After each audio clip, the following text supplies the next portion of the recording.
பிரபாஸ்கதம் சேனலை சப்ஸ்கிரைப் பண்ணி bell ஐகானையும் click பண்ணிக்கோங்க. முதலமைச்சர் மு க ஸ்டாலின் பாஜக பக்கம் போக மாட்டார் என்று செல்வ பெருந்தகை பேசியுள்ளார். ஈரோடு அருகே கல்குவாரியில் பயங்கர வெடி விபத்து ஏற்பட்டதில் 2 பேர் உயிரிழந்துள்ளனர்.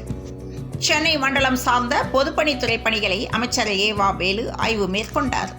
தொடர் விடுமுறையை முன்னிட்டு 23, 24ஆம் தேதிகளில் ஸ்பெஷல் பஸ் இயக்கப்படும் என்று போக்குவரத்து கழகம் அறிவிப்பு வெளியிட்டுள்ளது.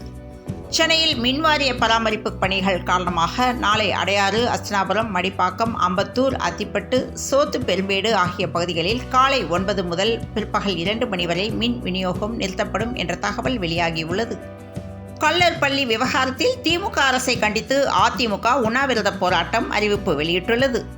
டிஎம்கே அரசை கண்டித்து மதுரையில் ஏஐஏடிஎம்கே சார்பில் உண்ணாவிரத போராட்டம் நடத்தப்போவதாக எடப்பாடி பழனிசாமி அறிவிப்பு வெளியிட்டுள்ளார்.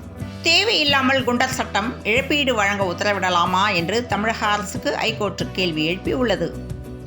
நடராஜர் கோவிலில் பக்தர்கள் கனகசபை மீது தரிசனம் செய்வதை தடுக்கக்கூடாது என்று சென்னை உயர்நீதிமன்றம் உத்தரவிட்டுள்ளது.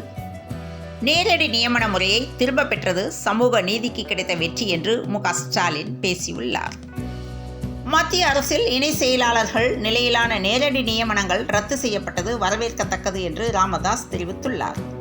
மகாராஷ்டிரா மாநிலம் புனேவின் கல்யாணி நகரில் கடந்த மே 19ஆம் தேதி மதுபோதையில் 17 வயது சிறுவன் சொகுசு காரை வேகமாக இயக்கி ஏற்படுத்திய விபத்தில் மேலும் 2 பேர் கைது செய்யப்பட்டுள்ளனர்.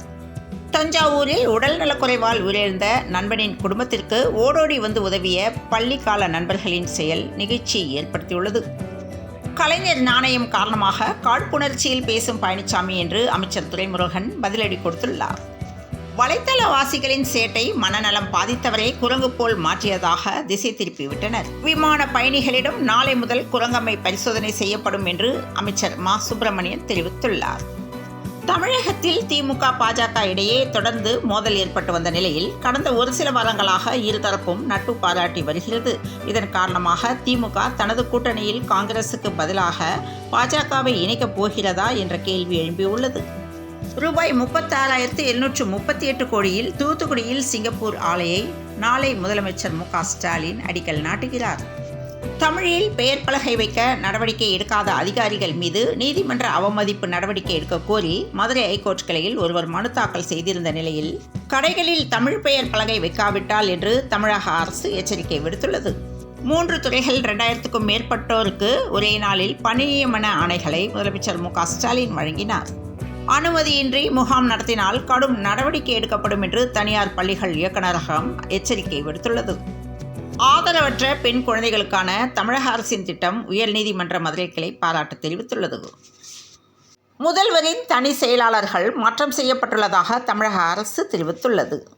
ஆகஸ்ட் 26ஆம் தேதியை சென்னைக்கு விபத்தில்லாத நாளாக கொடுக்க போக்குவரத்து துறை முடிவெடுத்துள்ள நிலையில் ஜீரோ இஸ் குட் பிரச்சாரத்திற்கு சிஎஸ்கே அணி விழிப்புணர்வு வீடியோவை வெளியிட்டுள்ளது.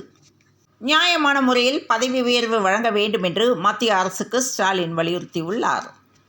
பணியிடத்தில் பெண்களுக்கு பாதுகாப்பு இல்லையெனில் அரசியல் அமைப்பின் கீழ் சமத்துவம் என்பதற்கான அர்த்தம் என்ன என்று சுப்ரீம் கோர்ட் கேள்வி எழுப்பியுள்ளது. விராட் கோலி கிங் கிடையாது என்று பாகிஸ்தான் முன்னாள் வீரர் கருத்து தெரிவித்துள்ளார். மகளிர் கிரிக்கெட்டில் அயர்லாந்தை வீழ்த்தி இலங்கை ஆறுதல் வெற்றி பெற்றது. மகளிர் T20 உலகக்கோப்பை ஐக்கிய அரபு அமீரகத்துக்கு மாற்றம் செய்யப்பட்டுள்ளதாக ICC அறிவிப்பு வெளியிட்டுள்ளது. சென்னையில் ஆபரண தங்கத்தின் விலை இன்று சவரனுக்கு ரூபாய் 80 குறைந்து ஒரு சவரன் 53,280க்கு விற்பனையாக உள்ளது. சென்னையில் ஒரு வாரத்திற்கு வெப்பத்தின் தாக்கம் அதிகரிக்கும் என்று வானிலை ஆய்வு மையம் தகவல் தெரிவித்துள்ளது. தொடர்ந்து இணைந்திருங்கள் பிரபாஸ்கதம் செய்திகளுடன். மீண்டும் மற்றும் ஒரு செய்தியில் சந்திப்போம். வணக்கம்.